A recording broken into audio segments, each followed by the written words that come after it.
كان واحد النبي سميتو سيدنا نوح، كان عايش وسط قومه وكيبغي ليهم الخير. كان كينصحهم يعبدوا الله ويبعدوا على الشر، ولكن بزاف ما بغاش يسمع.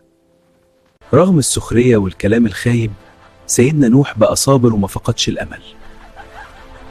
دعا الله بقلب صافي وطلب منه يعاونه ويهدي قومه.